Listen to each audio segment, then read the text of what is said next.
Bon après-midi à tous les hommes d'impact qui sont dans la salle. Je suis très contente de vous voir.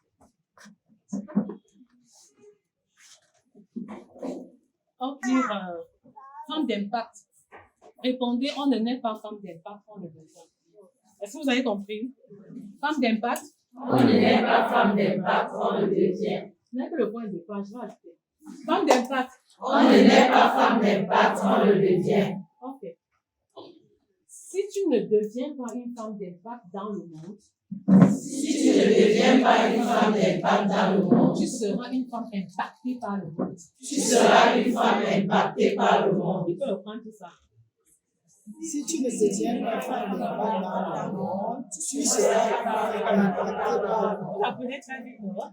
Elles ont pas applaudi pour les femmes. Qu'est-ce qu'on fait pour elles? Il faut reprendre du début juste après. Femme d'impact.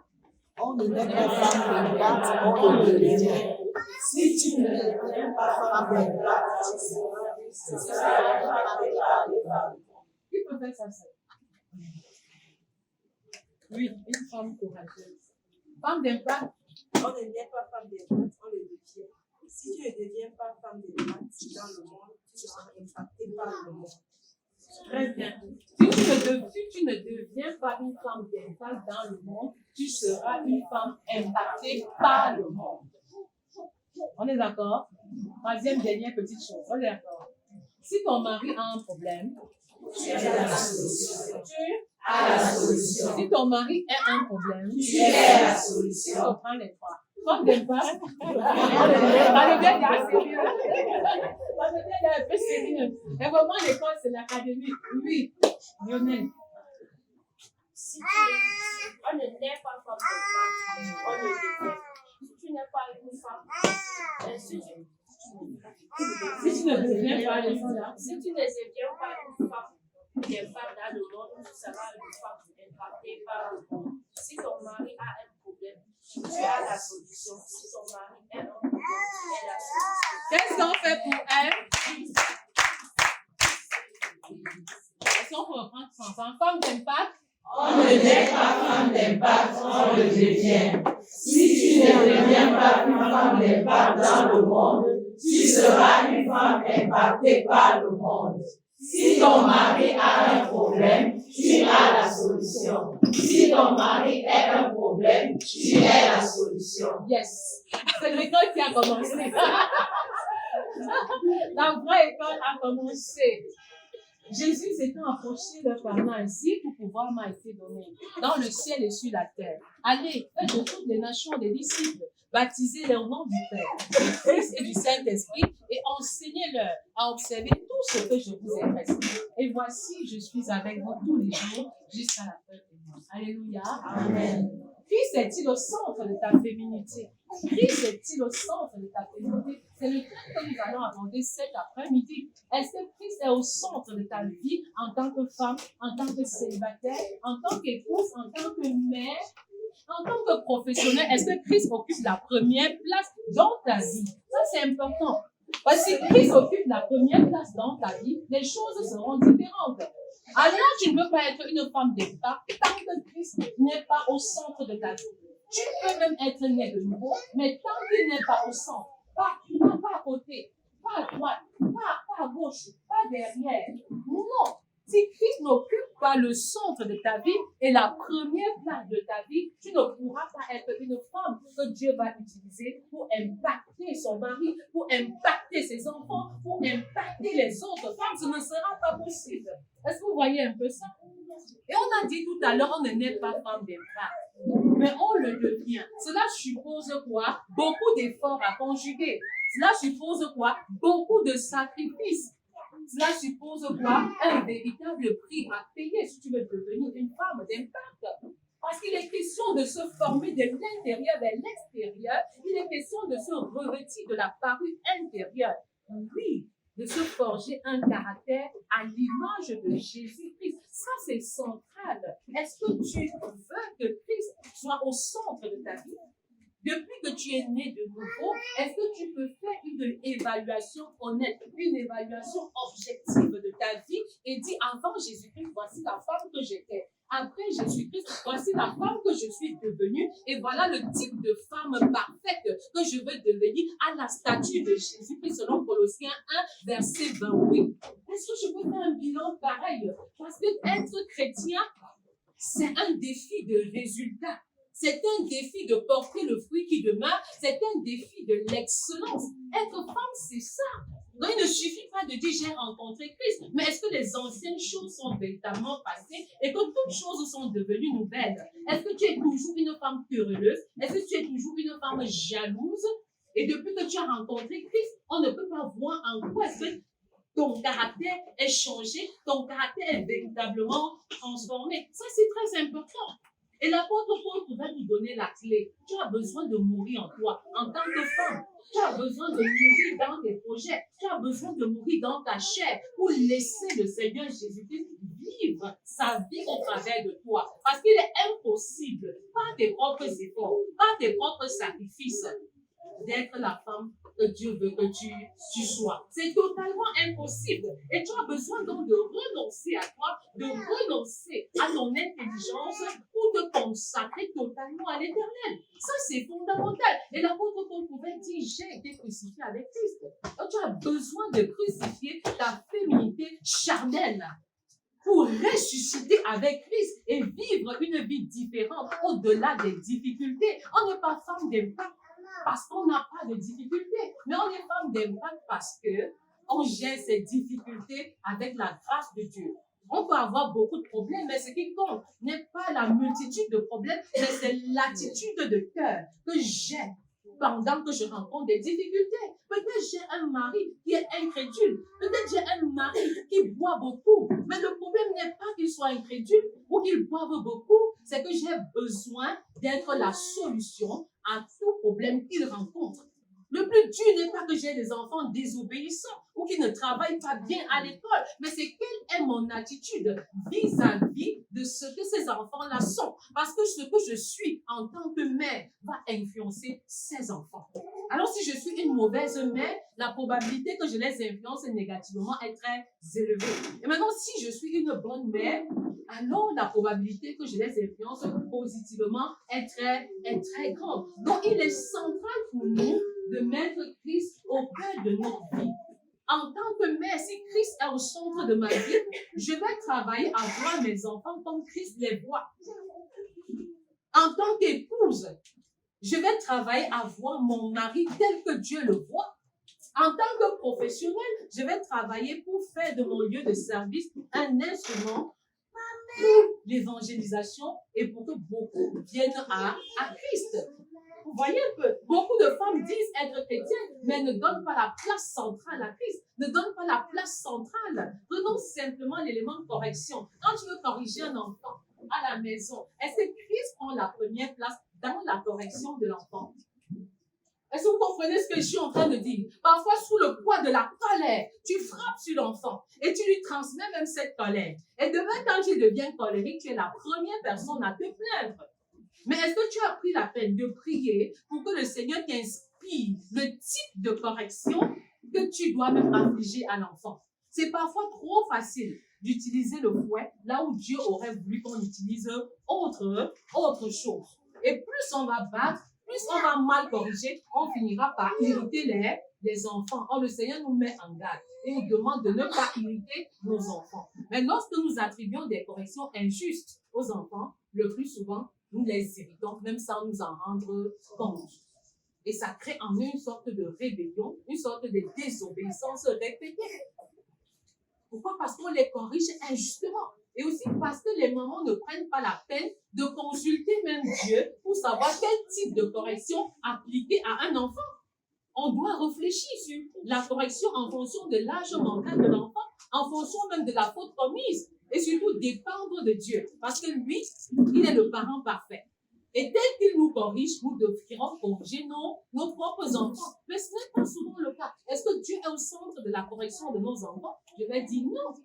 Pour la plupart du temps, Dieu n'est pas au centre de la correction de nos enfants. Nous corrigeons nos enfants comme nous entendons. Nous corrigeons nos enfants comme on nous a corrigés hier. Nous corrigeons nos enfants comme nous pensons que c'est bon. moi aussi, j'ai beaucoup corrigé les enfants par ma propre intelligence. Et je pourrais demander aux enfants de se mettre à genoux. Jusqu'au moment où je me rends compte que la position à genoux, c'est une position d'adoration. Et non pas une position. Oui, c'est une position d'adoration. Donc maintenant, l'enfant à genoux, parce qu'il n'a pas lavé les assiettes, et maintenant, quand on va prier, on se met à genoux. Quelle est la signification que je donne à ces deux positions-là? Vous voyez un peu? Et donc, nous avons besoin de repenser même notre façon de corriger si Christ est au centre. Et ça, je veux prendre autant d'exemples, même dans le domaine de l'intimité sexuelle. Est-ce que Christ est au centre de notre intimité sexuelle? Est-ce que vous comprenez ce que je suis en train de dire? Cette intimité sexuelle va se dérouler selon les règles de l'art divin. Est-ce qu'on se comprend un peu? Mais si Christ n'est pas au centre, et je pouvais encore dire quelque part que même pendant l'intimité, on devrait prier. Avant l'intimité, on devrait prier. Et même après l'intimité, on devrait prier. C'est ça, Christ au centre de l'intimité sexuelle. Est-ce qu'on expérimente ce genre de choses? Très peu, n'est-ce pas? Et on a besoin que Christ soit au centre. Parce qu'il veut être Seigneur de tout, ou pas Seigneur du tout. Il faut occuper la première place dans chaque chose que nous entreprenons.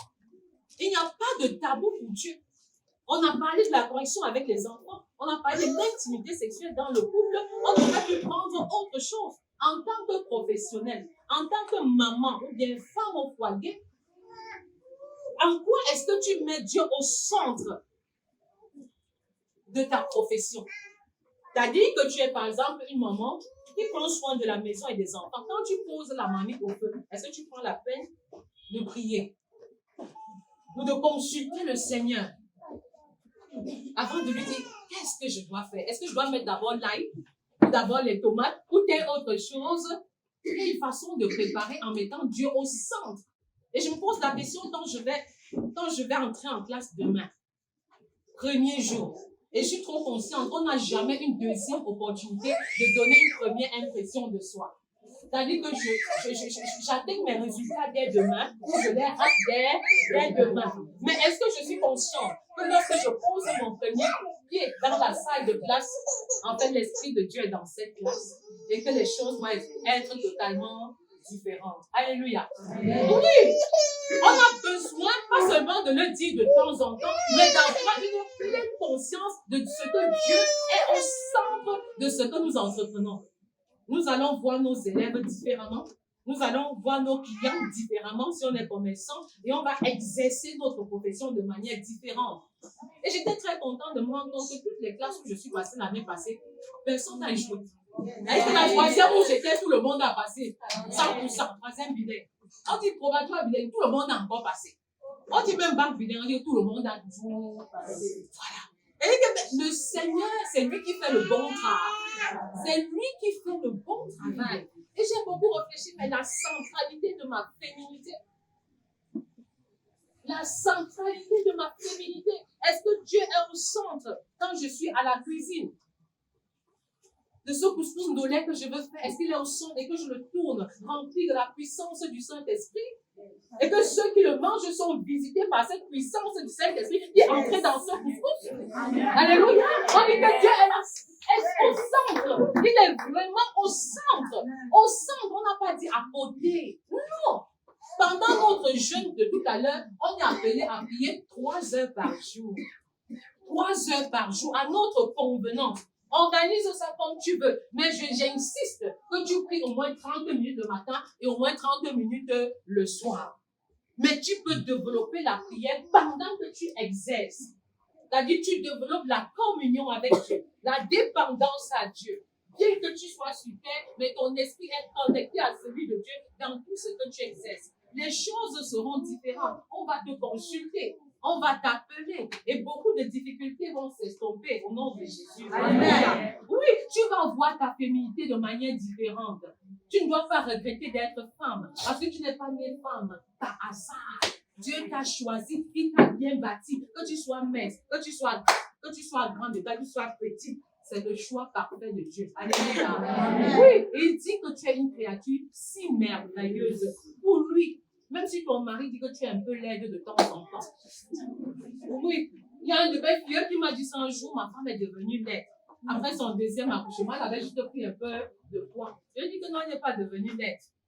C'est cette femme qui a sacrifié sa vie 2 fois sur la table d'accoucher là. Pourquoi toi tu es les 2 enfants que tu as eu? Alléluia. Oui, donc ça va passer. Et c'est vrai que ça peut ne pas totalement passer comme tu veux, parce qu'elle va changer. Et tu es appelé à t'habituer à sa façon d'être. Alléluia.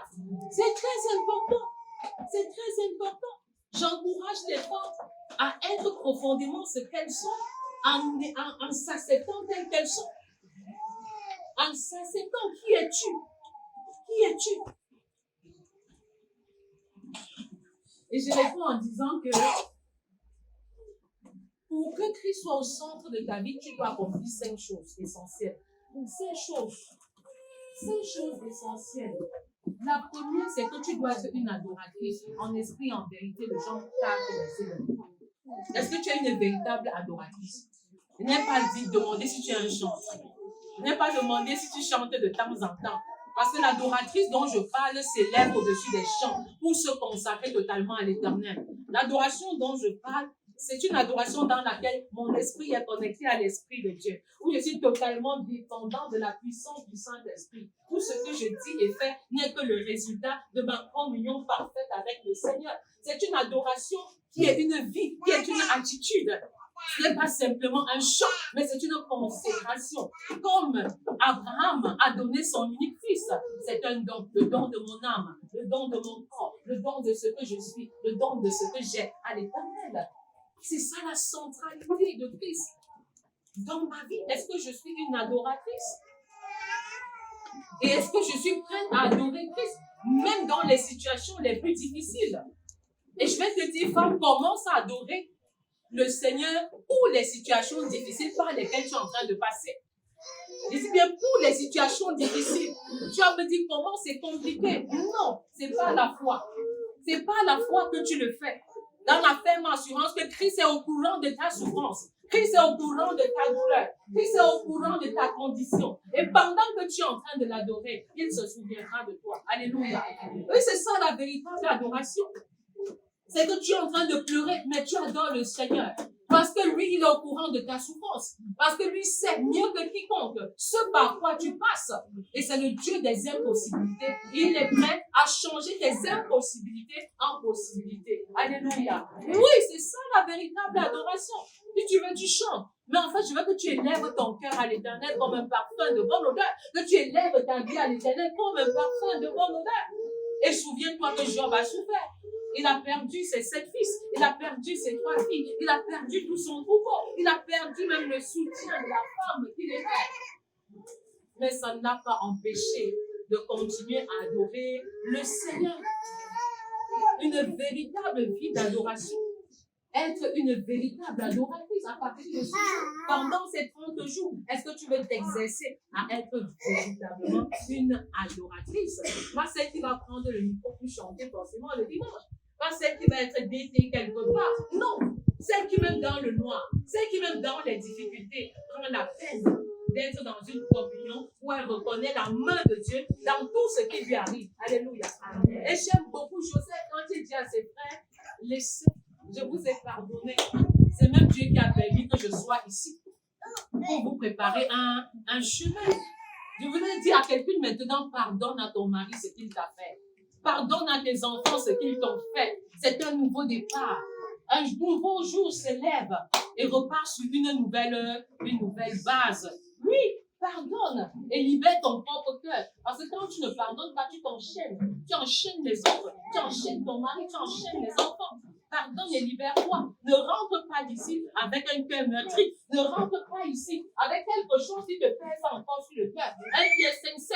Déchargez-vous sur lui. Déchargez-vous sur lui de tous vos soucis. Car il prend soin de vous. C'est Jésus qui parle. Et il ne ment pas. Ce qu'il dit est vrai. Décharge-toi. Ton cœur est meurtri. C'est pourquoi tu as du mal même à être une femme d'impact. Et c'est pourquoi tu as du mal à mettre Christ au centre de ta vie parce que tu as tellement amassé les mauvais souvenirs. Tu as amassé tellement de tristes souvenirs. Tu as amassé tellement de choses qui t'accablent et tu as du mal à te libérer. Tu as du mal même à véritablement adorer le Seigneur parce qu'il y a des choses qui te retiennent. Tu n'arrives pas à te concentrer quand tu veux prier. Tu n'arrives pas à demeurer dans la présence de Dieu. C'est comme s'il y a des choses qui te retiennent. Tu vas te libérer de toutes ces choses-là qui te rendent captive. Tu vas te libérer de ces choses-là qui viennent de ta famille, de ta belle famille et qui te détruisent de l'intérieur vers l'extérieur. C'est fondamental pour être une véritable adoratrice. La deuxième chose, c'est une pacificatrice. Ça, c'est très important. Hébreux 12, verset 14 dit « Recherchez la paix et la sanctification, sans laquelle nul ne verra Dieu. » La paix et la paix. La paix, c'est Jésus. Tu ne peux pas dire que je suis enfant de Dieu, mais tu es en conflit avec toi-même. Tu es en conflit avec ton mari. Tu es en conflit avec tes enfants. Tu es même en conflit avec tes camarades, avec tes collègues de service. Donc, tu es même en contre-témoignage à l'évangile parce que le message ne peut pas passer. Le message ne peut pas passer. Et je dis souvent que le plus dangereux de tous ces conflits-là, une pacificatrice, c'est ça, Hébreux 12, 14. Rechercher la paix et la sanctification. Et ce que j'ai l'habitude de dire, c'est que le conflit le plus difficile, c'est le conflit entre moi et moi-même. C'est ça le conflit le plus dangereux. Vous allez voir une femme qui mange beaucoup, qui roule dans de grosses voitures, mais elle perd du poids tout le temps. Ça, c'est une catégorie. Il y en a aussi qui mangent beaucoup, qui roulent dans les voitures, mais qui prennent exagérément de poids tous les jours. Que ce soit l'un ou l'autre, c'est trop de stress. C'est trop de soucis. Et c'est dangereux parce que personne ne peut t'aider. Parce que tu luttes contre toi-même. C'est une lutte entre moi et moi. C'est-à-dire que le dictionnaire va définir le combat ou le conflit comme étant un combat entre une personne et une autre personne, ou alors entre une personne et un groupe de personnes. Mais je crois que le plus grand conflit, c'est entre moi et moi-même. Est-ce qu'aujourd'hui, je vais me soumettre à ce que mon mari dit, ou alors je ne me soumets pas? Est-ce que je vais répondre par oui à l'intimité sexuelle ou bien par non? C'est ça. Est-ce que je vais payer la pension ou est-ce que je ne vais pas payer la pension au premier mois en ce qui concerne les enfants? C'est un conflit réel à l'intérieur de nous. Et tant que tu es dans ce genre de conflit, il est difficile que tu excelles. Parce que véritablement, on fait des exploits en partant de l'intérieur vers l'extérieur. Et lorsque l'intérieur est tourmenté, lorsque l'intérieur est stressé, il est difficile de prendre de bonnes décisions. Il est difficile d'écouter même la voix de Dieu. Dieu va vous parler, mais vous ne serez pas sensible à l'écho de sa voix. Vous voyez un peu? C'est important d'être en paix avec soi-même. Et c'est important d'être en paix avec les gens de sa maison. Avec les gens de sa maison. Ne rentre pas d'ici en disant que oh, mes enfants m'ont encore fait ceci. Ça te trouble, que tu le veuilles ou pas, même dans ton subconscient. Tu ne peux pas te concentrer pendant longtemps. Je te dis qu'ils ont encore fait quoi? Vous voyez un peu ce que je dis? Ou alors mon mari a encore commis quel genre de dégâts? Travaille à être en paix. Quelle que soit la situation du mari, quelle que soit la situation des enfants, sois d'abord en paix avec toi-même. Ensuite, sois en paix avec Dieu. Et tu travailleras à être en paix avec les autres. Quel que soit ce qu'eux ils font. Dieu, lui, il est en paix avec tous les hommes. Est-ce que les hommes sont parfaits? Non. Est-ce que les hommes sont même bons? Non. Mais ça n'empêche que Dieu soit en paix avec chacun de nous. Pourquoi? Parce que lui fait parfaitement ce que lui doit faire. Donc, en tant que femme, fais parfaitement ce que tu dois faire sans rien attendre de ton mari. Fais parfaitement ce que tu dois faire en tant que mère, sans rien attendre des enfants. C'est ça l'amour inconditionnel. Aime-le, aime-les, indépendamment de ce qu'ils sont, indépendamment de ce qu'ils font et indépendamment de ce qu'ils sont. Tu vas bâtir une véritable fondation d'amour au sein de ta famille. Tu vas bâtir une véritable fondation qui ne peut pas s'effondrer, même s'il pleut, même s'il vente, même s'il neige. La fondation d'amour inconditionnel ne se détruit jamais. Et c'est ça la femme d'impact. Oui, quand elle a su la couverture spirituelle de sa maison, elle se rassure que sa maison est sur des piliers très solides, des piliers qui ne peuvent pas changer. Et l'un de ces piliers-là, c'est l'amour sans condition. C'est le pardon sans condition. Ne dis pas je te pardonne, mais à condition que. Ne dis pas que je pardonne, mais en fait, quand tu mets déjà à condition que et mais là, tu n'es plus en train de pardonner. Donc, on rentre les véritables femmes d'impact. J'encourage les femmes d'impact à organiser des réunions de famille hebdomadaires, des bilans hebdomadaires. Nous sommes en train de courir tout le temps. Ça peut être le vendredi, ça peut être le samedi, ça peut être le dimanche, ça peut être même lundi. Ça va dépendre de la configuration de votre maison. Mais il est fondamental. Une femme d'impact qui a le souci de vivre en paix, qui a le souci d'être pacificatrice, qui a le souci d'investir et de s'investir dans la vie de son mari, dans la vie de ses enfants, de s'asseoir et de faire une réunion en famille. Je vous assure, c'est toujours intéressant de dire on a une réunion au lieu de service. Mais pourquoi c'est pas intéressant de dire nous avons une réunion hebdomadaire à l'intérieur de notre propre maison? Souvenez-vous qu'une femme d'impact, c'est celle qui fait de sa maison le tout premier centre de formation, le tout premier centre de disciple-là et le tout premier centre missionnaire. Donc, tout part de la maison. Tout part de la maison. Mais attendre 1 an pour faire une réunion, mais il y a eu trop de querelles entre-temps. Il y a eu trop de problèmes entre-temps. Il y a eu trop de rancœur, trop de rancune, trop de conflits qu'on ne peut plus gérer. Un conflit a entraîné un autre conflit. Et l'abondance de conflits a entraîné un enchevêtrement de conflits. On ne sait même plus quel conflit a entraîné lequel. Et en un an, on ne va pas s'asseoir, même si c'est toute une nuit. Même si c'est 24 heures, on ne pourra pas avoir le temps nécessaire. Je vous assure, quand vous avez une famille, vous êtes chef d'entreprise. Alléluia. Sous le couvert du chef qui est le mari, de manière non négociable. Mais la femme est le premier bâtisseur de famille. La femme est le premier bâtisseur. Oh, femme, n'attendez pas trop du mari. Retenez que vous êtes les premiers bâtisseurs de votre maison. C'est pour dire la femme sage bâtit sa maison, mais l'insensé la renverse de ses propres mains. Une femme pacificatrice se soumet à son mari. Si tu ne te soumets pas à ton mari, tu cherches les problèmes. Tu cherches les problèmes. Et j'expliquais quelque part que ça soumettre, c'est transférer le pouvoir et l'autorité au mari. Alléluia. Pourquoi tu prends encore son pouvoir? Et pourquoi tu retiens encore son autorité? C'est dangereux. On aura le temps d'aller dans les ateliers de la soumission. Mais retiens déjà ça. Une femme qui recherche la paix se soumet à son mari.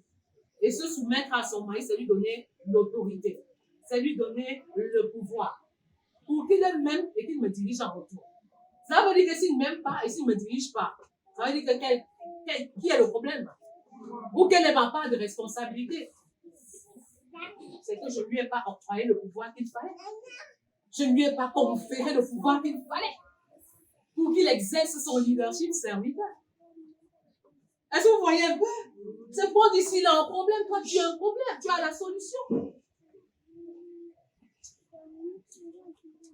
À force de te soumettre sous la direction du Saint-Esprit, de manière naturelle, il va te diriger et t'aimer comme Dieu le veut. Alléluia.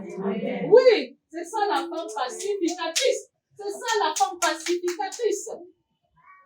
Parce qu'elle s'investit tellement pour sa maison qu'elle n'a pas le temps d'aller faire le commérage dehors. Elle s'investit tellement pour son mari qu'elle ne peut pas avoir le temps d'aller faire autre chose qui ne plaise pas à l'Éternel. Elle le prie tellement que le Seigneur lui révèle les choses à venir concernant son mari. Que le Seigneur lui révèle même les choses à venir concernant la destinée de ses enfants. Alléluia. Et c'est ça la bonne nouvelle, c'est ça la bonne nouvelle. C'est ce qu'elle est capable de faire parce qu'elle est pacificatrice. Elle recherche la paix. Même quand tu vas la gifler sur la joue gauche, elle va te bénir. Et elle va rendre le mal par le bien. Romains 12, verset 21. Elle va toujours surmonter le mal par le bien. Donc, quand nous allons rentrer ce soir, n'oublions pas, commençons notre première réunion de famille avant la rentrée. Alléluia. Oui, pour communiquer des règles, pour échanger avec les enfants, pour leur donner la possibilité de s'exprimer. Il y a des enfants qui ne vont jamais parler en public parce qu'ils n'ont jamais eu la possibilité de parler à l'intérieur de leur propre maison. Commençons les premières réunions de famille Elles sont extraordinaires. Commençons par la prière. Achevons par la prière. Demandez aux enfants qu'est-ce qu'on fait de positif dans cette maison. On ne va pas vous taper. Vous voyez un peu? Vous les mettez en confiance. Maintenant, qu'est-ce qu'on doit améliorer? Je n'ai pas dit qu'est-ce qu'on fait de négatif. Vous voyez la différence, non? Donc, après avoir prié, peut-être qu'on a donné un mot, je ne sais pas, d'exhortation, juste un mot. Il ne faut pas que les premières réunions soient trop longues et qu'elles soient fatigantes. Parce que même un enfant de 2 ans peut faire cette réunion. Même un enfant de 3 ans peut bien participer à cette réunion. Maintenant, quand on a cité les points positifs, peut-être qu'on mange souvent, maman achète souvent le bonbon, papa nous parle souvent, et tout ça. Vous notez. Mais on dit que qu'est-ce qu'on fait quoi? Qu'est-ce qu'on doit améliorer? Donc, on va par les points positifs. Ensuite, on parle des points à améliorer. Bon, quelqu'un va dire que maman me tape souvent beaucoup.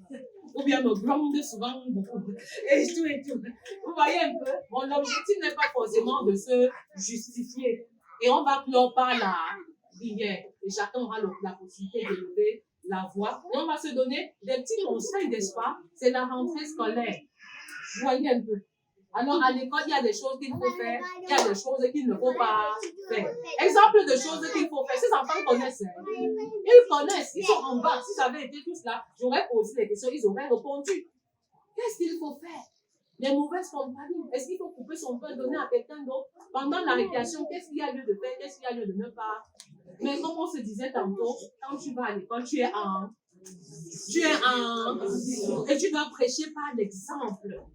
Le bon comportement, les bonnes notes, les bonnes attitudes. Et tu dois pouvoir parler aussi. Pas seulement te comporter, mais parler également, n'est-ce pas? Dire des choses. Si on a médité le matin, tu dis ce que tu as retenu en une phrase à un ami. Le lendemain, tu dis à un autre ami, pas forcément le même.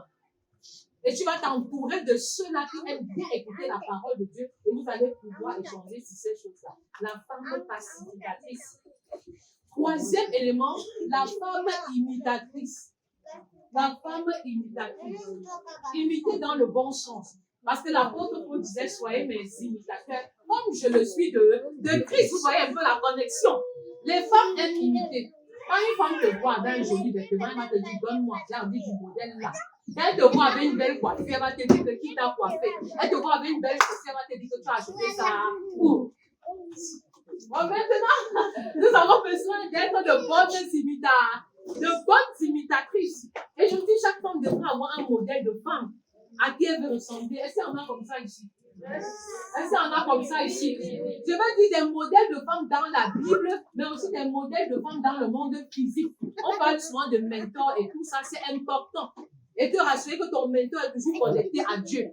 Vous voyez un peu? C'est important d'imiter. Il y a la bonne imitation. La bonne imitation. Je vois une femme qui sait prier. Je dis que, ouais, est-ce qu'on peut prier de temps en temps? Ne sois pas orgueilleuse. Ne dis pas qu'elle veut montrer qu'elle prie plus que les filles. Tout à l'heure, vous allez voir les femmes prier. Donc, tu vas remarquer que j'ai besoin d'apprendre encore à prier. Vous voyez un peu, c'est différent. Au lieu de dire que, ouais, maman, tu fais même comment? Et tu t'organises comment? Tu vas voir une femme qui prie 8 heures par jour. Je me rappelle une fois, on s'était lancé le défi de 8 heures de prière sur 24 heures. 8 heures de prière, je vous assure, ce que les femmes là produisaient en 24 heures était extraordinaire. Elles étaient plus efficaces au lieu de service, elles étaient moins fatiguées quand elles faisaient la cuisine, et les maris témoignaient de ce qu'elles sont mieux soumises et qu'elles sont de meilleures femmes. Vous voyez un peu? Donc il y a même un impact entre notre vie de prière, le fait de demeurer dans la présence de Dieu, et la mère que je suis, l'épouse que je suis, et même la professionnelle que je suis. Et je me rends compte que je peux appeler mon proviseur. Comment ça va, monsieur le proviseur? Ça va, grand-mère. Ça va. Surtout quand j'ai l'assurance pour prier de temps à autre.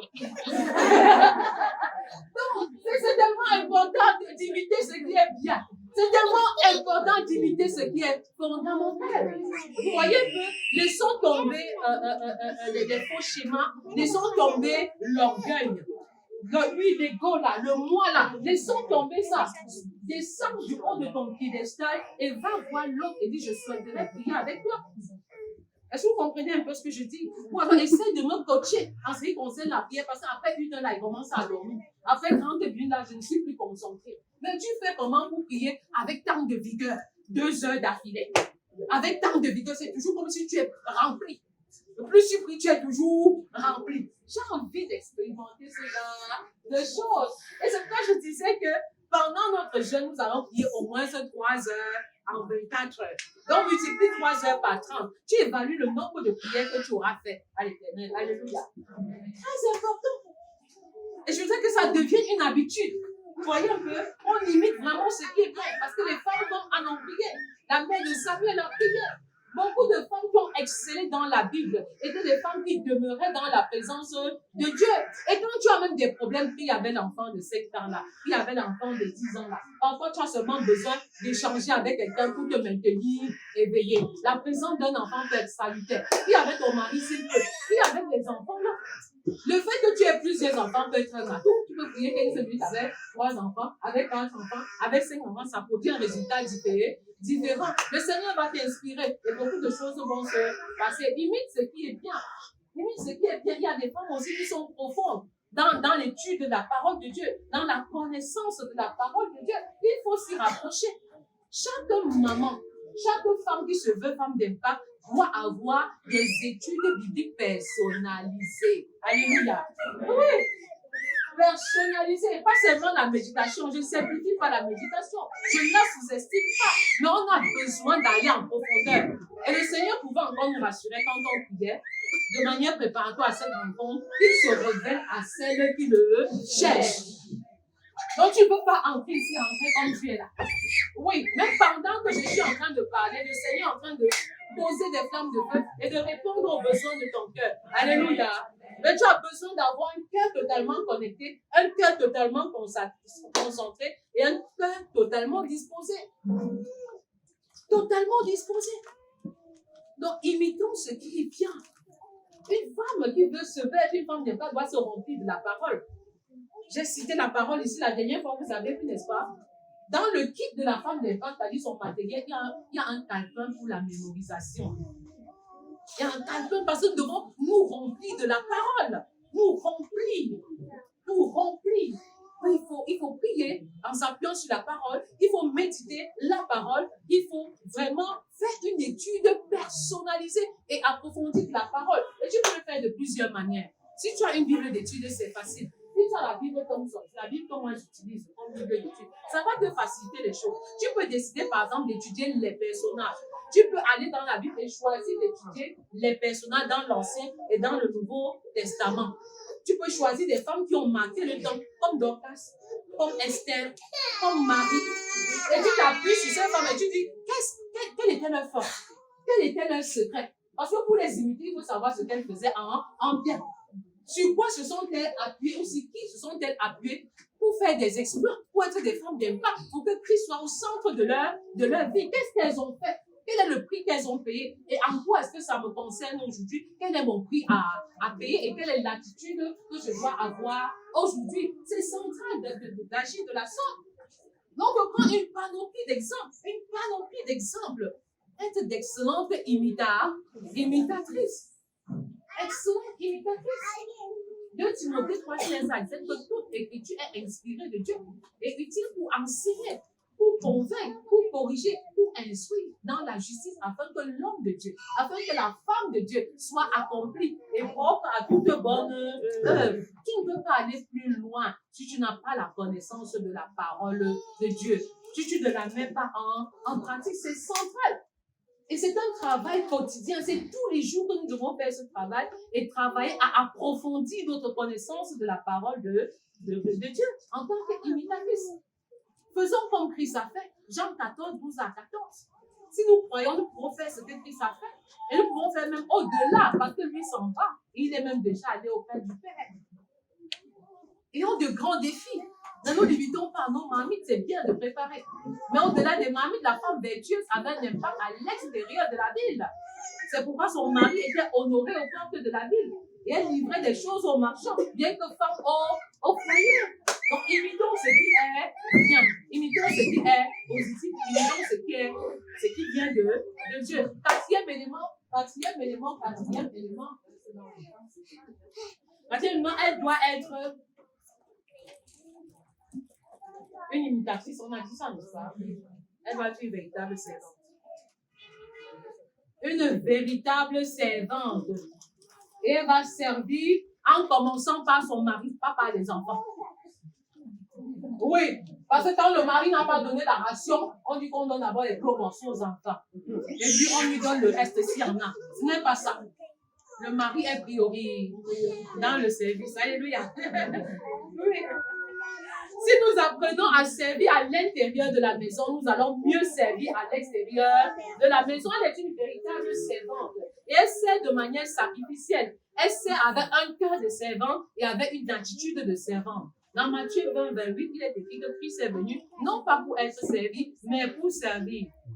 Et j'ai toujours posé la question aux femmes. Vous pensez que dans un foyer, la femme qui est épanouie, c'est celle qui sert ou c'est celle qui est servie? Mais elle sert en se plaignant, c'est ça le problème. On ne doit pas servir en se plaignant. Vous voyez un peu, une femme va laver le sol, mais en grommelant. Et c'est ma part de fond, ma part des doigts, c'est ma part de mariage ici que j'attends. Vous voyez un peu? Et Dieu lui regarde, pas seulement au travail qu'on a fourni, mais à l'attitude du cœur. L'attitude du cœur qui sait compte beaucoup pour Dieu. C'est qu'en fait, femme, tu travailles beaucoup. Mais toi-même, tu refuses de récolter le fruit de ton propre travail. Tu travailles et les autres récoltent le fruit de ton travail. Parce que tu murmures. Et Dieu ne veut pas les murmures pendant que tu travailles. Une véritable adoratrice va laver ce sol en chantant. Elle va laver les habits là en priant. Et ça va tout changer. Vous voyez un peu la façon de servir. Dès à présent, tu peux décider de préparer en rendant service aux membres de ta famille. C'est une attitude différente qui va influencer ta propre vie, qui va influencer la vie des membres de ta famille.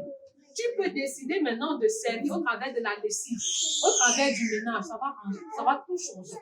Pendant que tu laves les habits de Georges, tu fais des déclarations prophétiques sur la vie de Georges. Que comme tu vois la Georges, tu es très petit.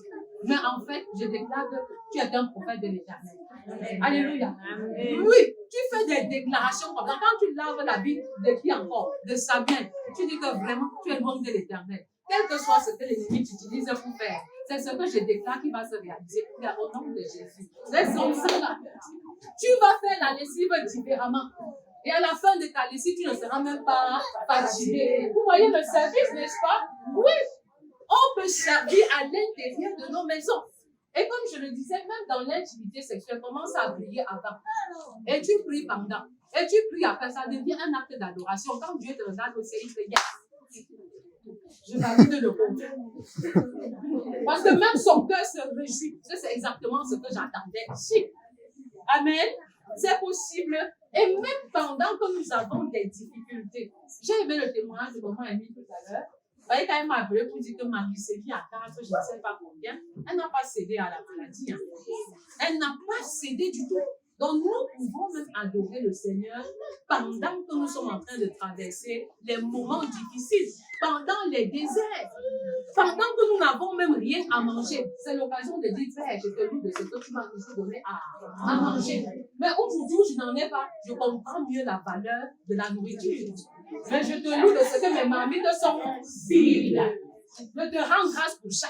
Mais si tu commences à renfogner le visage là, tu commences à dire que vraiment ma part de mari délectante que tu avais le il parle comme ça, il ne se pose même pas la question sur ce que les enfants vont manger. La pension des enfants vient. Vous voyez que ça change tout, n'est-ce pas? Mais je dis Seigneur, je te loue parce qu'aucun enfant n'est encore inscrit.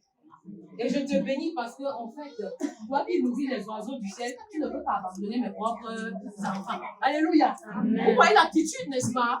Une attitude très positive. Très positive. Qui va faire en sorte que nous attirions même les faveurs de Dieu sur nous. Parce que quand nous sommes en colère, Dieu dit, me tourne-toi à gauche. Tu ne te tournes pas à gauche. Il dit, tourne plutôt à droite pour prendre ce que je t'ai donné. Tu ne te tournes pas. Il va appeler quelqu'un d'autre.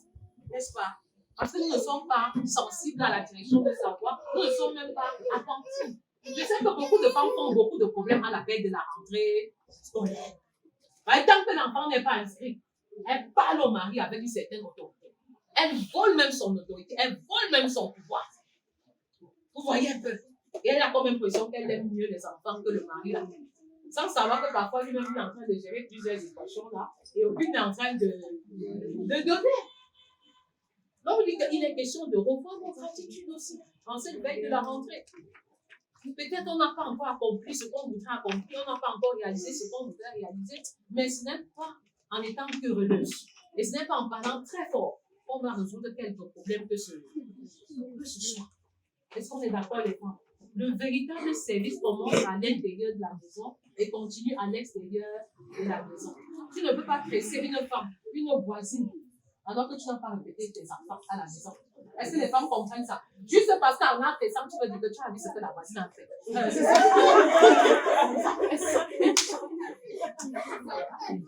Vous voyez un peu, non?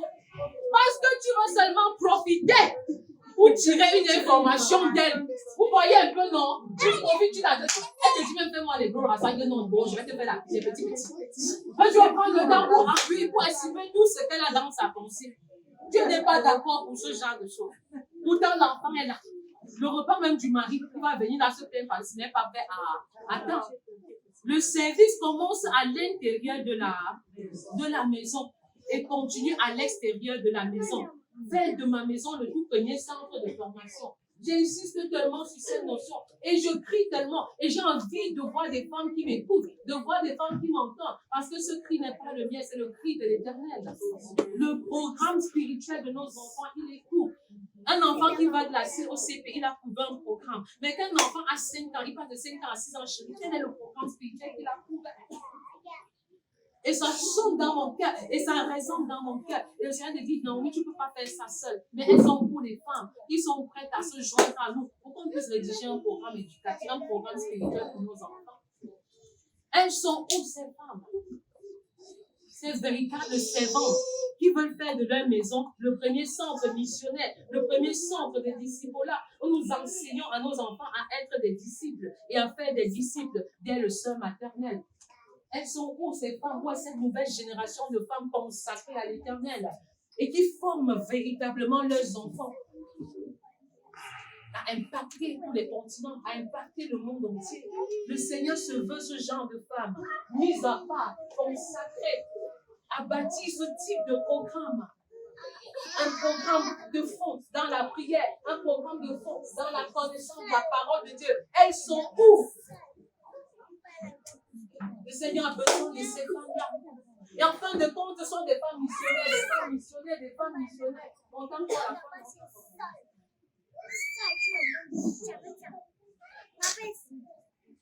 Les femmes missionnaires centrales.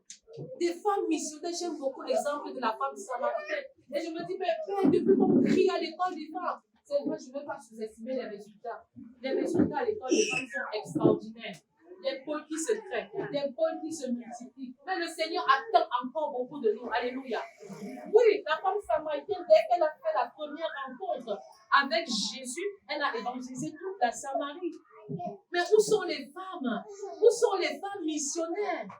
Le Seigneur veut des femmes qui doivent bâtir d'autres femmes, qui doivent parler de Jésus à d'autres femmes. Le Seigneur suffit pour avoir des femmes disciples, des femmes qui vont réussir leur disciple-là sur 4 générations, selon 2 Timothée 2:2. Et ce que tu as entendu de moi, en présence de beaucoup de fidèles, de témoins, confie-le à des hommes fidèles, qui soient capables de l'enseigner à d'autres. Première génération, Paul. Deuxième génération, Timothée. Troisième génération, les hommes fidèles. 4e génération, d'autres. Alléluia. Nous en avons besoin. Et à un certain moment, les gens me prenaient les photos. J'ai dit que ne me prenez plus des photos qui n'ont pas de sens. Si vous voulez me prendre une photo, prenez-moi avec un disciple de la première génération. Et il faut que le disciple de la première génération montre son disciple de l'autre génération. Est-ce que vous voyez les vraies photos? Les photos qui ont un véritable sens? Oui, je me filme dans le son du disciple-là. Alléluia. On a besoin d'être des femmes d'impact. Et si tu n'entres pas dans ce disciple-là, tu ne peux pas être mon ami. Dans tous les cas, tu ne peux pas être rapproché de moi. Parce que tu ne m'aides pas à atteindre les objectifs divins. Il n'est pas important que toi et moi, nous marchions ensemble. Alléluia. Oui. Donc, il est temps que nous nous levions et que nous fassions un disciple-là qui glorifie le Seigneur. Il ne suffit pas de parler de Jésus, mais il est question d'être toi-même un disciple. Parce que si tu es un disciple, tu vas faire des disciples. Oui. Pour faire des disciples, il faut d'abord être un disciple. Alléluia. Et tu as déjà assez reçu, femme. N'attends plus longtemps. C'est le temps favorable de la multiplication. C'est la saison favorable. Ne renvoie pas à demain. Lève-toi. À quoi te sert ton salon? tu peux transformer ton salon en un centre de formation où beaucoup d'autres femmes sont édifiées. Alléluia. Ah, tu le peux. Et pendant que les autres femmes sont édifiées, tu te formes et tu formes d'autres disciples qui à leur tour vont former d'autres disciples. Hier, je recevais le coup de fil d'un de mes vieux laboratoires, il est délégué médical, et il disait, je tiens la main à un autre médecin pour travailler dans le cadre de l'évangélisation par les célibataires d'impact. Il dit que c'est bon, tu as un Timothée, mais que lui-même il trouve un autre Timothée. Alléluia. Mais les femmes font beaucoup d'associations, mais les associations qui ne les aident pas véritablement à grandir dans la foi. Moi, je fais la seule association que je fais, c'est l'association au disciple. Alléluia. C'est la seule association. Même l'amicale de mon lycée, je n'en suis pas membre. Je n'ai même jamais appartenu à une association du village du ressortissant de tel ou de ressortissant de tel. Je ne dis pas que c'est mauvais. Tu peux aussi faire ton disciple là-bas. Mais la seule réunion à laquelle j'appartiens, c'est la réunion où nous travaillons à être des disciples et à faire des... Ce n'est que ça. Si vous me voyez avec quelqu'un, soit je travaille à être un disciple au travail de la personne, soit nous travaillons à bâtir la personne dans le sens du disciple-là. Donc c'est central. Oui, il voulait le disciple. Achat, c'est aussi dur d'être mère, c'est pas évident. On comprend. On comprend ça. Donc la réunion du disciple-là, c'est une réunion qui a été instituée par le Seigneur Jésus. Il a dit, allez et faites de toutes les nations. Mais est-ce que vous croyez que les femmes veulent appartenir à ce type de réunion? Elles veulent appartenir aux réunions où ce sont les femmes capables. On va démontrer qu'on a des jolis greffes. On a des jolis tabacs. On est un peu à la mode. Mais on fait un peu ceci. On fait un peu cela. Dieu ne va pas nous demander ce genre de choses quand il reviendra. Alléluia.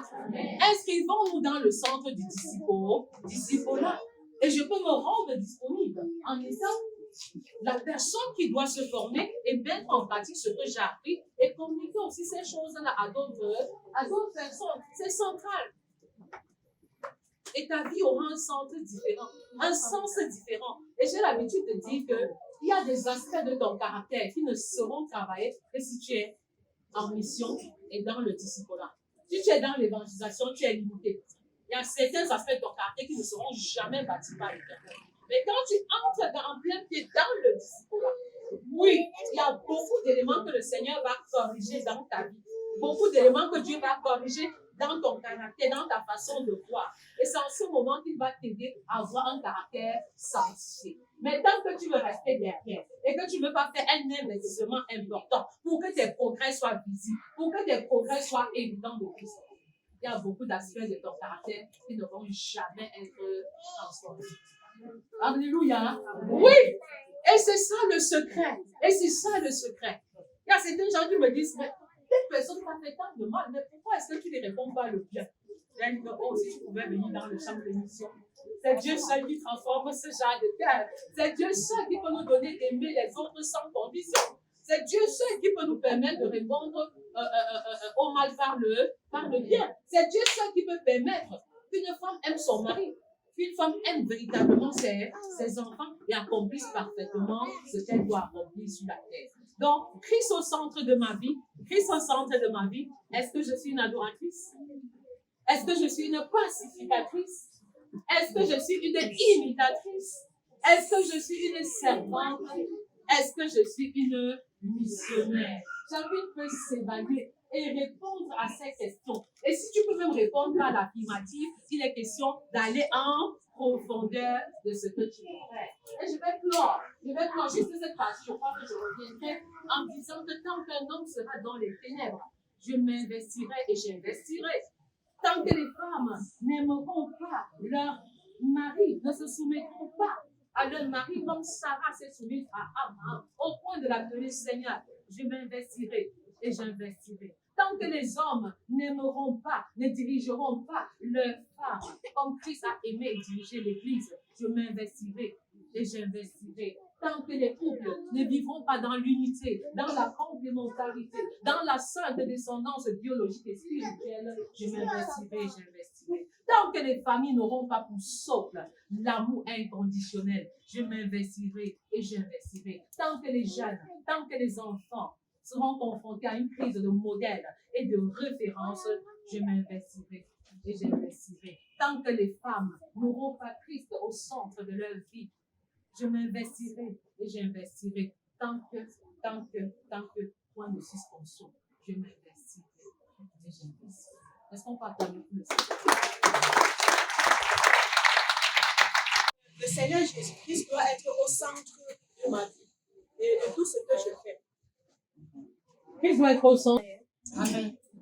De cet enseignement, moi, j'ai compris qu'en tant que femme, comme elle a dit, le Seigneur doit être au centre de nous pour que nous puissions créer de l'impact. D'accord. Christ doit être au centre.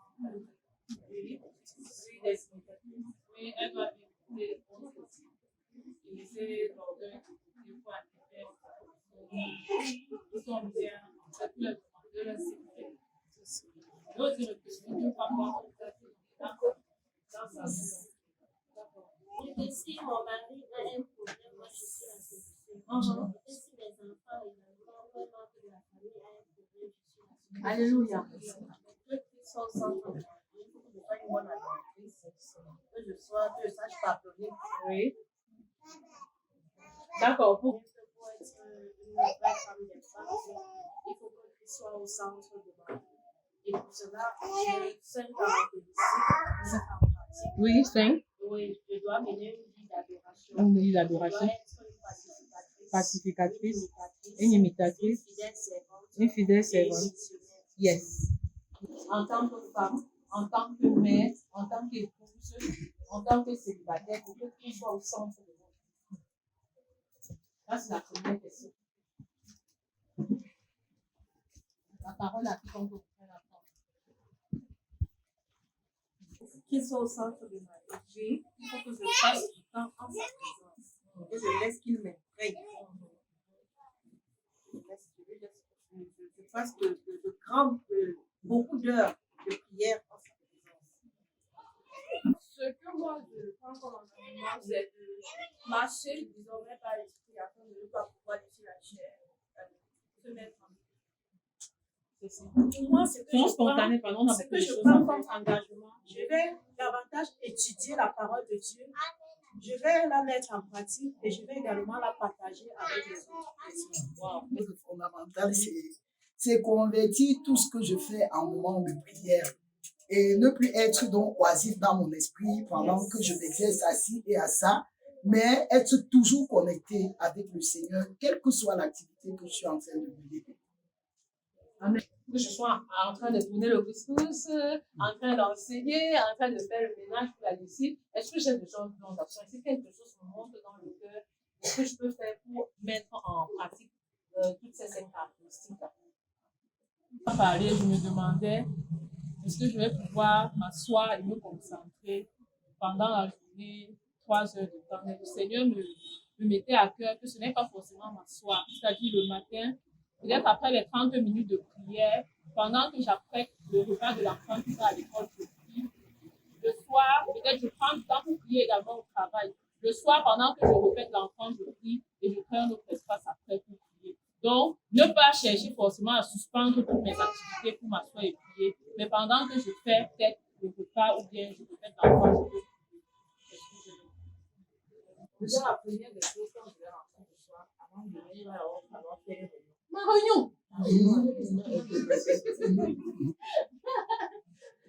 Je vais faire une réunion et demain, déjà, quand je vais entrer en salle, la première chose, c'est de confier les dieux au Seigneur. Et toute chose, quand je vais penser à faire quelque chose et que je vois que je suis guidée, je vais la représenter à Dieu.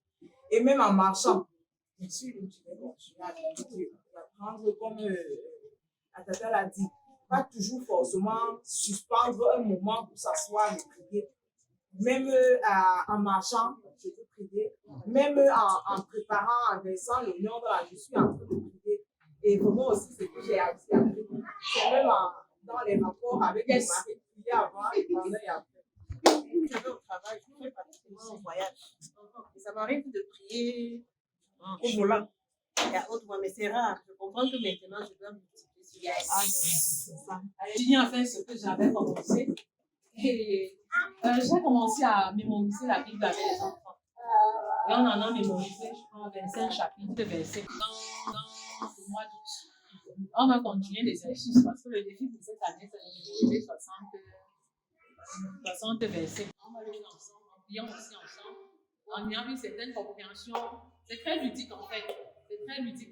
Parce que beaucoup de mamans vont me dire, je ne peux plus. Non, non. Les mamans peuvent. Si vous le voulez véritablement, vous le pouvez. Donc moi, je prends l'engagement de continuer dans cet exercice-là, qui pour moi est très fondamental. Très, très fondamental. Dans les réunions de famille, là, je vais davantage les perpétrer parce qu'elles sont fondamentales pour anticiper certains problèmes, certains conflits qui auraient pu exister. Merci beaucoup. Shalom, shalom, je vous salue dans le nom de Jésus. Que la paix de Dieu soit avec chacun de vous. Bienvenue à Famille d'Impact. Famille d'Impact, c'est un projet de Dieu pour la restauration des familles de la terre. C'est une opportunité pour bâtir un célibat d'impact, pour former un couple d'impact et pour construire une famille d'impact. C'est également une plateforme de réflexion autour des questions relatives à la nouvelle génération des familles. Oui, la nouvelle génération des familles où les époux aiment inconditionnellement leurs épouses, où les épouses se soumettent de manière inconditionnelle à leurs époux. Un cadre où les enfants obéissent à leurs parents sans condition. Nous bâtissons nos maisons à genoux. Nous bâtissons nos maisons dans la prière. Nous faisons de la prière un véritable pilier. Et je t'encourage à véritablement avoir un autel de prière, un endroit où tu pries véritablement pour le Seigneur, un endroit où tu rencontres régulièrement le Seigneur, tout en sachant que ton corps lui-même est déjà un autel. L'autel du Saint-Esprit, le temple du Saint-Esprit, l'habitation du Saint-Esprit. Le Saint-Esprit veut y demeurer en résident permanent. Engage-toi à bâtir un autel conjugal de prière. Si tu es déjà marié et si tu es célibataire, prie pour que, une fois marié, tu parviennes à prier avec ta femme, avec ton mari. Si ton mari ne veut pas prier pendant longtemps avec toi, ne le force pas. Mais prie davantage pour l'encourager. Si ta femme ne veut pas prier, alors ne l'y contrains pas du tout. Mais prie davantage. Et à force de prier, elle se joindra à toi. À force de prier, il se joindra à toi. La prière appelle la prière. Engage-toi également à bâtir un hôtel familial de prière. Si les enfants sont réticents, alors prie davantage. Prie seul, prie avec ton mari ou avec ta femme. Et tu peux t'investir seul parce que le Seigneur cherche une seule personne, en Ézéchiel 22:30, qui intercède en faveur de tout le pays. Est-ce que tu es la personne qui s'engage à intercéder en faveur de ta vie, en faveur de ton foyer, en faveur de ta maison, en faveur de ta famille, en faveur des familles de la terre? Le Seigneur cherche des personnes à la brèche. Le Seigneur cherche des personnes à la brèche. Père, me voici. Père, me voici, je m'engage. Je m'engage, Seigneur. Je veux être l'objet. Je veux être l'objet sur lequel tu t'appuies pour sauver les familles de la terre. Je veux être l'instrument que tu utilises pour le salut des nations, pour le salut des peuples, en passant par les familles. Père, me voici. Père, me voici, je suis faible, mais je crois que c'est dans ma faiblesse que ta puissance s'accomplit. Je suis limité, Seigneur, mais toi, tu es illimité et je crois que tu pries au travers de moi. Je renonce à moi, je renonce à ma chair, je renonce à mes limites, je renonce à mes limites, oui. Et je refuse de compter sur ma sagesse, sur mon intelligence, sur mes avoirs, sur mes expériences pour réussir cette entreprise noble. Je compte uniquement sur la direction du Saint-Esprit. Je compte sur la direction du Saint-Esprit qui me conduit, qui m'amène dans les profondeurs avec le Saint-Esprit, pendant que je me mets à genoux, pendant que je bâtis à genoux, pendant que je bâtis à genoux. C'est toi qui mets en moi le vouloir et le faire. Tu me remplis de toi, Seigneur. Tu me remplis de toi, Saint-Esprit. Tu me remplis de toi. Tu me remplis de toi. Je suis une femme de prière pour toi. Je suis une femme de feu pour toi. J'embrase les enfants. J'embrase, Seigneur, parce que toi-même, tu es un feu dévorant. En tant que ton enfant, Seigneur, je suis également un feu. Un feu, Seigneur, pour éclairer les familles, pour éclairer les jeunes, pour éclairer les foyers. Veux-tu prendre l'engagement d'être un instrument qui bâtit les maisons à genoux dans la prière? Veux-tu commencer par bâtir ta propre vie dans la prière? C'est un engagement louable. C'est un engagement louable. Louable. Pendant que tu prends cet engagement, le Seigneur te vient au secours. Bâtis ta maison par la prière. Bâtis ta maison par la prière.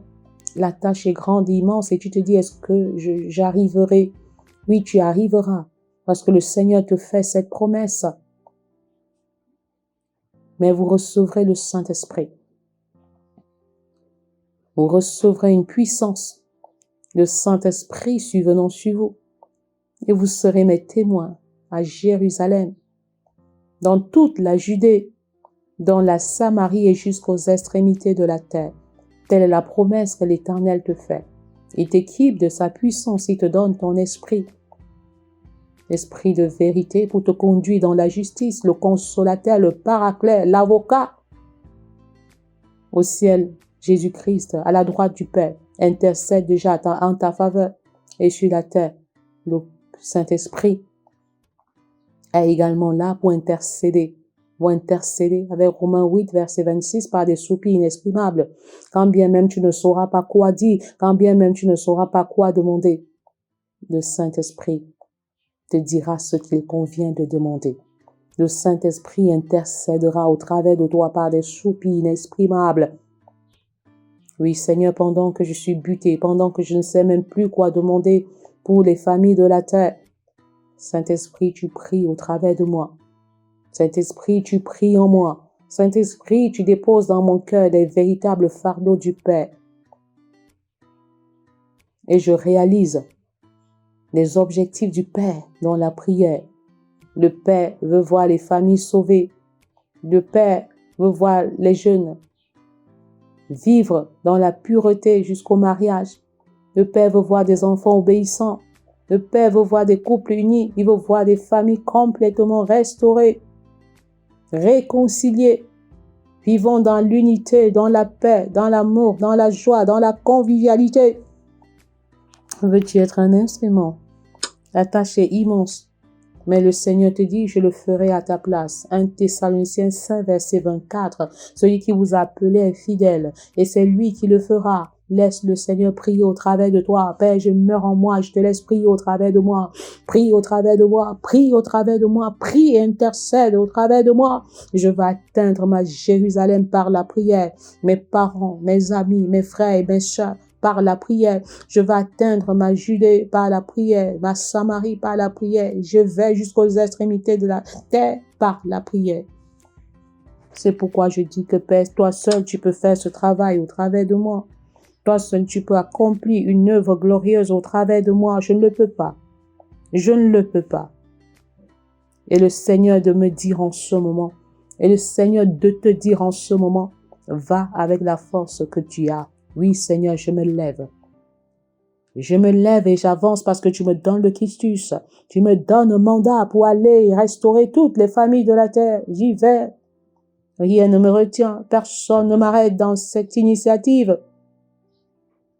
Je vais avec la force que j'ai. Je vais avec la sagesse que j'ai. Je vais avec l'intelligence que j'ai. Je vais avec ce que j'ai sous la main. Merci Seigneur, parce que ce que je suis est suffisant. Ce que j'ai est suffisant. Et ta présence est parfaitement suffisante. Ta présence est parfaitement suffisante. C'est même le meilleur équipement que je peux avoir. L'assurance de ta présence. L'assurance, Seigneur, de ce que je suis approuvé par toi. Merci Seigneur, parce que nous recevons de toi l'approbation d'aller.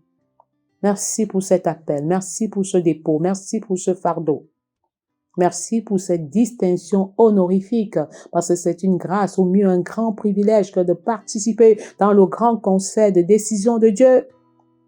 Parce que prier, c'est influencer. Prier, c'est impacter. Prier, c'est agir. Prier, c'est amener Dieu à prendre une décision. Oh Seigneur, quand il fallait détruire Sodome et Gomorrhe, tu as informé Abraham. Tu as dit, cacherai-je à Abraham ce que je veux faire? Parce que tu savais que Abraham était un homme de prière. Si tu es un homme de foi, Père, je vais prier par la foi. Je vais avancer par la foi. Même si je ne vois pas les résultats, je refuse de marcher par la vue, mais je marche par la foi et l'assurance, la certitude que c'est toi qui m'as appelé. Et c'est toi qui fais ce travail au travers de nous. Tu as appelé chacun de nous à la prière. Tu as appelé chacun de nous à prier, à méditer. Merci Seigneur, parce que nous allons avec la force que nous avons. Parce que nous comprenons que tu nous appelles tous à bâtir nos maisons dans la prière et à influencer d'autres familles, d'autres maisons, toujours par la prière. Pendant que tu écoutes ce message, tu es inquiet et le Seigneur te dit ne sois pas inquiet pour les difficultés que tu rencontres. Ne t'inquiète plus. Matthieu 6, 33. Cherchez premièrement le royaume et la justice de Dieu, et toutes ces choses vous seront données par-dessus. Toutes choses te seront données par-dessus. Pendant que je te cherche, Seigneur, je reçois toutes choses, toutes sortes de bénédictions célestes, au nom puissant de Jésus. Je déclare que mes enfants sont bénis, mon foyer est béni, je suis béni. Pendant que je suis dans le grand champ de mission. Tu as même promis que tu es avec moi. Tu es avec moi tous les jours. Tu es avec nous, Seigneur, nous tous qui sommes impliqués dans le grand champ de mission. C'est pourquoi nous ne nous inquiétons pas, parce que nous avons l'assurance que pendant que nous te cherchons, tu prends soin de notre maison, tu prends soin de nos époux, tu prends soin d'une manière extraordinaire. Et ce n'est pas parce que tu prends soin que nous démissionnons. Nous faisons d'abord notre part avant de quitter la maison. Nous accomplissons nos tâches domestiques avant de quitter la maison. Oui, Seigneur, tel est notre véritable challenge, tel est notre véritable défi. Et nous ne nous inquiétons pas parce que nous avons accompli notre part. Nous avons réalisé ce que tu veux que nous réalisons et nous regardons à toi. Nous nous attendons à toi, Seigneur, dans une attitude de foi. Ne t'ai-je pas dit que si tu crois, tu verras la gloire de Dieu? La gloire de Dieu sur ma maison. La gloire de Dieu sur mon foyer. J'appelle à l'existence la gloire de Dieu sur la vie de chacun de mes enfants. La gloire de Dieu, la lumière de Dieu sur ma maison, sur ma famille, sur toutes mes entreprises, sur mon ministère. La gloire de Dieu et que cela soit le partage de toutes les familles de la terre.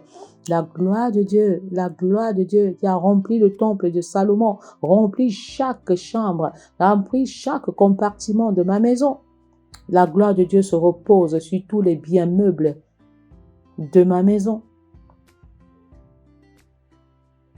et même des biens immeubles. La gloire de Dieu, la gloire de Dieu, la gloire de Dieu me pousse à rechercher davantage les choses célestes et à donner aux choses terrestres une portée céleste. Je déclare que ma maison a une portée céleste parce qu'elle accueille les serviteurs de Dieu.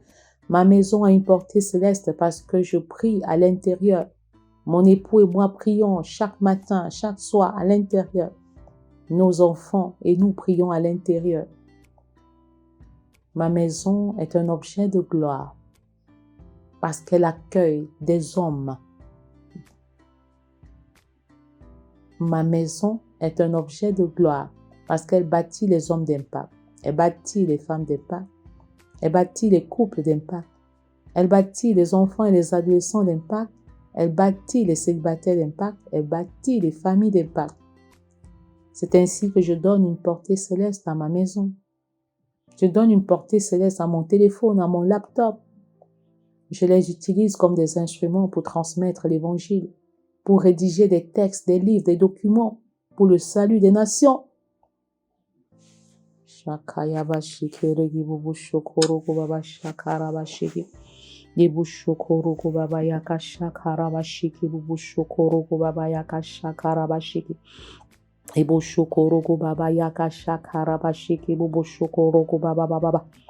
Je vis avec une perspective céleste. Je recherche les choses d'en haut. Et je déclare que ces choses d'en haut sont l'héritage que je laisse à mes enfants. L'héritage de la prière, l'héritage de l'amour inconditionnel, l'héritage de l'honnêteté, l'héritage de l'intégrité. Oh, l'héritage de la bonne citoyenneté.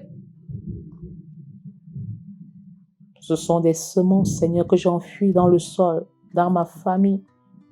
Et je proclame que ma maison est basée sur une fondation d'amour inconditionnel. Et je compte sur la puissance du Saint-Esprit et non sur mes efforts pour réussir l'éducation de mes enfants. Au-delà, Seigneur, des principes bibliques que je communique, de la prière, de la méditation, je ne compte pas sur des efforts, je ne compte pas sur mes exploits personnels pour réussir leur éducation. Je compte sur la puissance de la grâce de Dieu. La puissance surnaturelle de Dieu descend sur chacun de nos enfants maintenant. Merci Seigneur, parce que toi seul tu peux réussir l'éducation d'un enfant.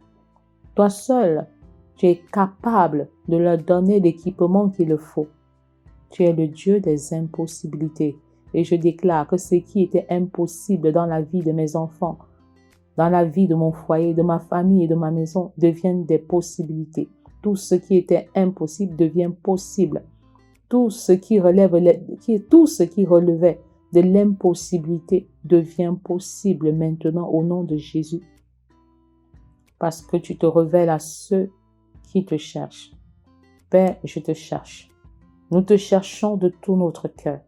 Et nous avons la ferme assurance que tu te révèles à nous et tu nous montres exactement la voie qu'il faut suivre. Tu nous montres, Seigneur, les directives précises, des directives claires en ce qui concerne l'orientation scolaire, académique, matrimoniale de chacun de nos enfants. Les choix que nous opérons sont tes choix. Nous mourrons dans nos choix, nous mourrons dans nos pensées humaines et charnelles pour renaître dans tes pensées, dans tes voies, dans ta conception propre. Et nous te faisons totalement confiance, Seigneur, parce que tu honores ceux qui t'honorent. Nous nous engageons à t'honorer, nous choisissons de t'honorer.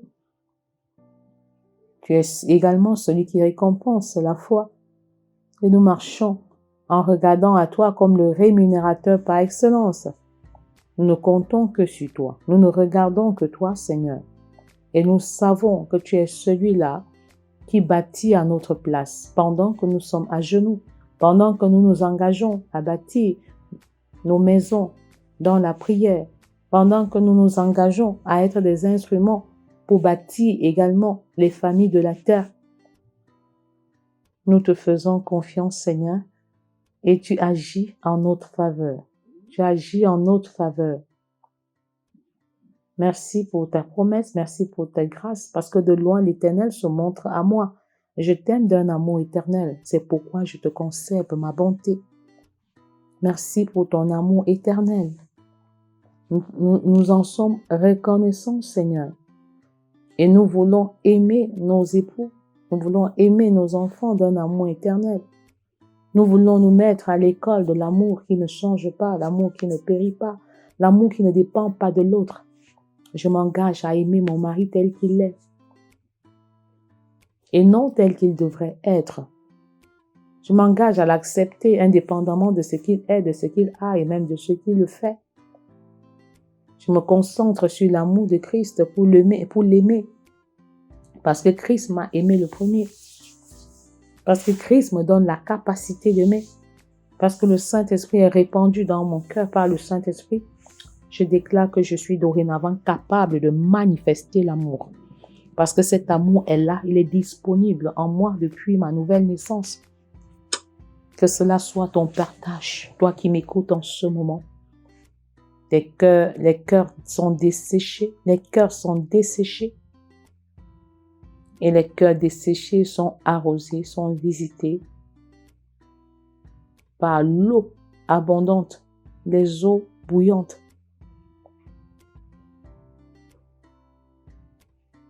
Vos déserts sont arrosés. La terre aride est arrosée. La terre aride est arrosée. Vous recevez la pluie. Maintenant, la pluie de la première et de l'arrière-saison. Vous recevez les pluies maintenant. Et vos déserts ne sont plus des déserts, mais ils sont transformés en étangs au nom puissant de Jésus. Les déserts ne sont plus des déserts. Même ce qui était des oasis, des points d'eau, est transformé en fleuve, en étang. Merci, Père, pour ta visitation extraordinaire. Merci pour le vent qui souffle dans les familles pour apporter la restauration dans les cœurs. Les cœurs brisés. Les cœurs brisés sont restaurés. Les personnes souffrant des blessures émotionnelles. Les personnes souffrant du rejet, de l'abandon, de la trahison, de l'injustice sont restaurées maintenant. Que la colère libère ton cœur, que l'amertume libère ton cœur, que l'irritation libère ton cœur, que la rancune, la rancœur libère ton cœur maintenant. Tu marches en nouveauté de vie. Vous marchez en nouveauté de vie. Et le Seigneur de te rassurer au travers de cette promesse. Toi qui m'écoutes en ce moment. Mes brebis entendent ma voix. Je les connais. Et elles me suivent. Je leur donne la vie éternelle. Et elles ne périront jamais. Et personne ne les ravira de ma main. Mon Père qui me les a donnés est plus grand que tous. Et personne ne peut les ravir de la main de mon Père. Tel est notre partage. Le Seigneur Jésus nous connaît. Il te connaît d'une manière particulière et il t'appelle par ton nom. Et c'est lui qui te tient. Et parce que c'est lui qui te tient, personne ne peut te séparer de l'amour de Dieu. Rien ne peut te séparer de l'amour de Dieu. La vie éternelle est ton partage. La vie éternelle est dorénavant ton partage. Si tu choisis de vivre comme Christ le veut, si tu considères son amour pour toi, si tu considères que tu es pécheur et séparé de Dieu, si tu t'engages à lui donner ton cœur, à lui donner ta vie et à vivre dorénavant selon son standard, selon son modèle, selon ses directives, ta vie ne sera plus jamais la même. Elle sera complètement différente. Je ne suis pas en train de dire que la vie chrétienne n'est pas parsemée d'embûches. Non. Ceux qui vivent pieusement seront même persécutés. Le plus difficile n'est pas la difficulté. Le plus difficile n'est pas le problème auquel tu es confronté. Mais c'est d'avoir la bonne attitude devant le problème. Une bonne attitude de cœur. Une bonne attitude qui regarde à Dieu et non à l'adversité, qui regarde à Dieu et non au problème. Ne te focalise plus sur tes difficultés. Ne te focalise plus sur les problèmes. Mais lève les yeux et concentre-toi sur l'amour de Dieu. L'amour qui pardonne tout, l'amour qui supporte tout, l'amour qui est éternel, l'amour qui est stable, l'amour qui ne change pas. Merci Seigneur, parce que le Saint-Esprit descend encore dans nos maisons, dans les chambres. Le Saint-Esprit est là. Le Saint-Esprit est là. Le Saint-Esprit est là. Et la main de l'Éternel bénit les enfants. Bénis les enfants. Est-ce que tu peux bénir tes enfants? Tu peux bénir tes enfants? Est-ce que tu peux-tu prononcer des paroles de bénédiction à l'endroit de tes enfants et par extension à l'endroit des enfants de la terre? Père, je proclame que mes enfants sont bénis, qu'ils sont élevés. Je proclame qu'ils sont la tête et non la queue. Je proclame que mes enfants sont les ambassadeurs de Christ, sont le sel de la terre, la lumière du monde. Je proclame que mes enfants vivent dans la pureté, dans la chasteté, jusqu'au mariage. Je proclame que, Père, tu choisis toi-même les conjoints et les conjointes pour chacun d'entre eux. Je scelle leur mariage dans le sang de Jésus et je proclame l'unité, la complémentarité, la sainte descendance biologique et spirituelle dans leur foyer. Je confesse que mes enfants sont des disciples. Je confesse que mes enfants aiment les choses célestes. Je confesse que mes enfants sont des hommes et des femmes de foi, comme Abraham. Je confesse que mes enfants marchent dans la pureté, dans la chasteté, comme Joseph. Je confesse, Seigneur, qu'ils sont des instruments que tu vas utiliser pour amener le maximum d'âmes à toi. Je déclare qu'ils sont des instruments que le Seigneur utilise pour bâtir des disciples jusqu'aux extrémités de la terre. Je proclame, Seigneur, que mes enfants te sont totalement consacrés. Je confesse, Seigneur, qu'ils sont un sacrifice vivant, saint, agréable pour toi. Je confesse, Seigneur notre Dieu, qu'ils ne se conforment pas au siècle présent et qu'ils discernent parfaitement ta volonté. Je confesse qu'ils prophétisent. Je confesse qu'ils ont des visions. Je confesse que ton esprit les dirige, les guide, les conduise partout où ils vont. Je confesse qu'ils sont en bonne santé. Je confesse qu'ils marchent dans la pureté, dans l'intégrité, dans cette génération. Ils suivent tes pas. Ils marchent comme tu veux. Ils avancent comme tu veux. Je déclare que mes enfants sont 3 fois excellents. Excellents sur le plan spirituel. Excellents sur le plan familial. Excellents sur le plan académique, professionnel, ministériel. Merci Seigneur, parce que tu révèles les plans et les missions de chacun de mes enfants. Et tu leur accordes la grâce de vivre ce plan et d'expérimenter ces missions, afin que Proverbe 22:6 se réalise dans leur vie. Instruis l'enfant selon la voie qu'il doit suivre et quand il sera vieux, il ne s'en détournera pas. Je proclame que mes enfants marchent sur les sentiers de la justice, les sentiers de la paix, qu'ils recherchent la connaissance, l'instruction, la science, comme on cherche de l'argent. Je confesse que la crainte de l'Éternel est le partage des enfants de mes enfants. Est-ce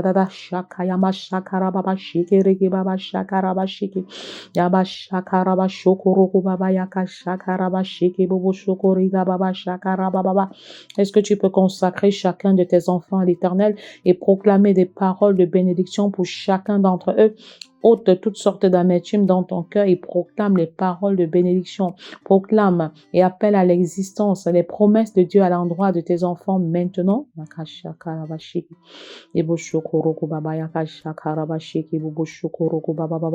y a des enfants qui sont embrasés par le pied, il y en a qui sont embrasés par la tête, il y en a qui sont visités les dons spirituels, les dons de prophétie sont relâchés, que les enfants, les adolescents les saisissent, que les enfants, les adolescents, les jeunes, les célibataires les saisissent maintenant. Vous êtes embrasés, le ciel est ouvert sur vos têtes, les bénédictions de l'Éternel descendent maintenant, les bénédictions de l'Éternel descendent. L'accélération.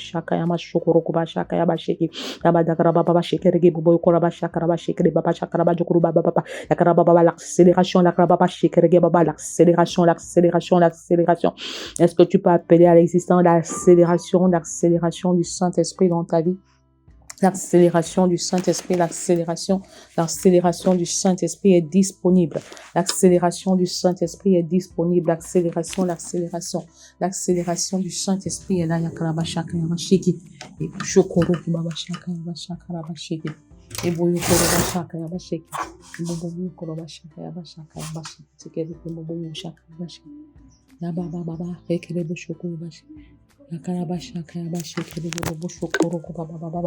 Ibo shokoro kubaba yakashakara bashiki ibo shokoro kubaba bashiki ibo dogoro kubaba shakara bashiki ibo shoko ya baba baba baba koro kubaba shekere baba shakara baba.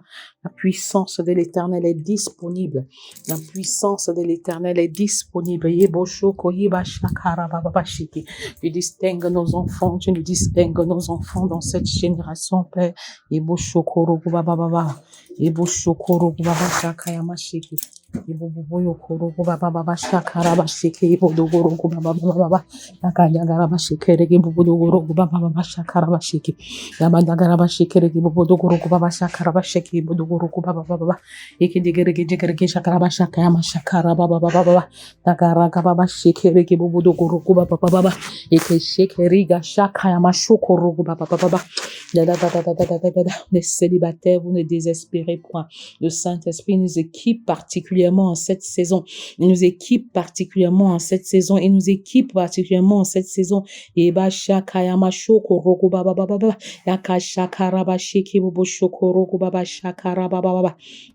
Ibo shokoro go baba shakaya mashekere gi baba shakara baba baba teke tegere gi bubu shokoro go baba shakara baba shaka debo dogoro go baba yaka shekere gi shekere ga jaga ya mashokoro go baba yaka shakara baba sheki da baba babu bu yokoro go baba shakaya mashekere gi bubu bubu shakara baba sheki shekere ga jaga ya mashekere gi baba baba.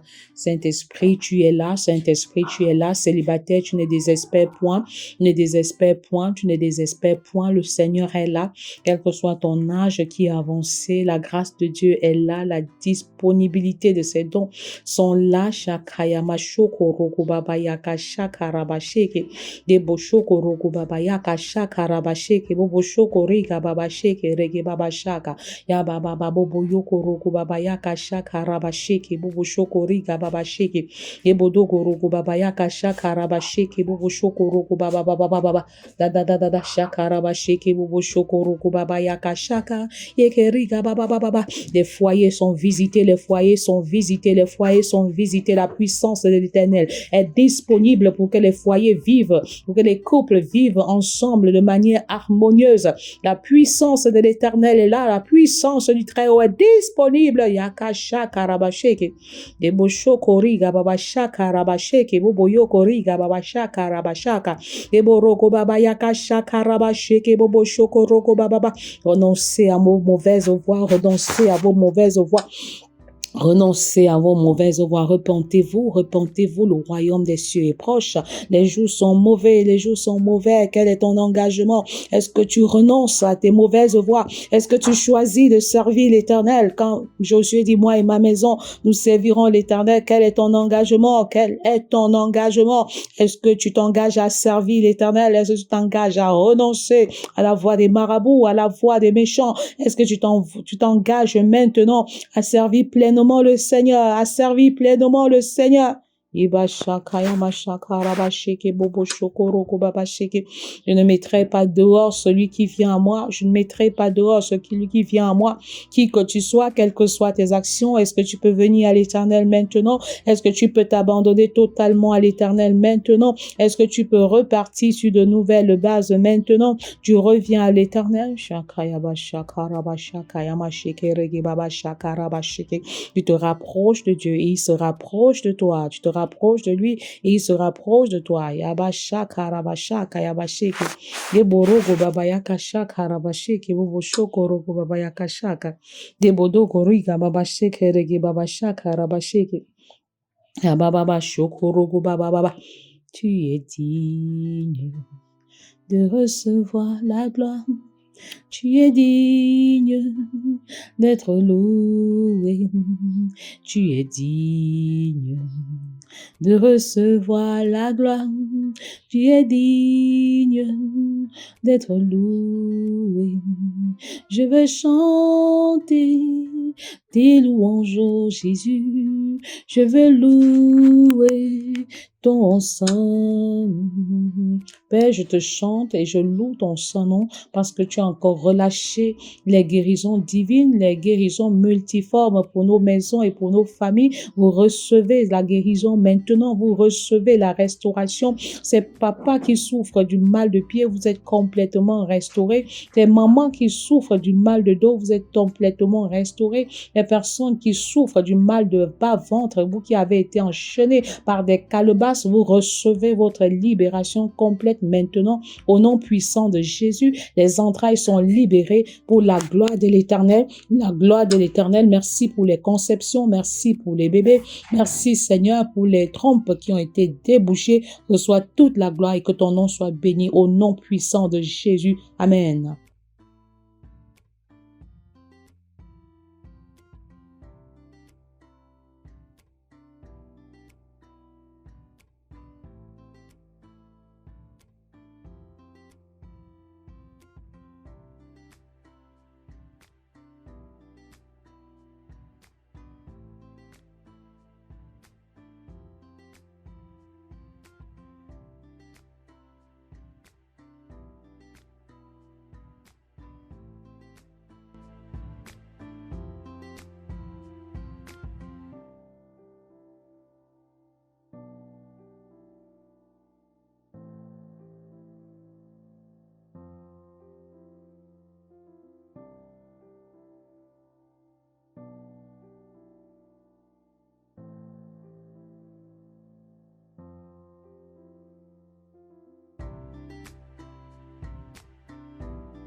Si vous avez aimé cette vidéo, alors abonnez-vous, activez la cloche de notification, laissez un commentaire, partagez pour restaurer une vie, une famille dans le but d'impacter une nation, le monde entier. Soyez bénis.